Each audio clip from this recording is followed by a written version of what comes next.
Bir kuşun bir kanadı, iki kanatla uçar. Bir kanadı Kürtlerdir. Kürtlerdir, Abdullah Öcalan'dır, PKK'dır. Bunları yaptı elinde geldiğince.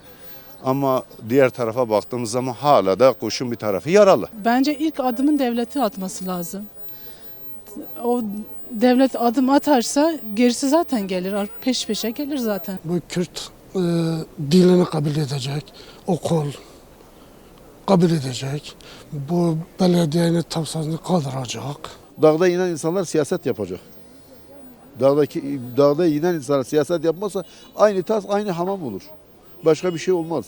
Yani ülkenin kalkınması için silaha, şuna, buna para harcayacağımıza daha güzel şeyler için para harcanabilir. Mesela sağlık için para harcanabilir. Hasta çocuklar için para harcanabilir.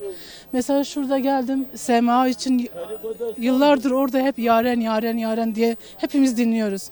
Bunlar için adım atılabilir. Bence silahlara harcayacağımız parayı böyle güzel şeyler için harcanması ülkemiz için, ülkemizin kalkınması için çok daha iyi olacak.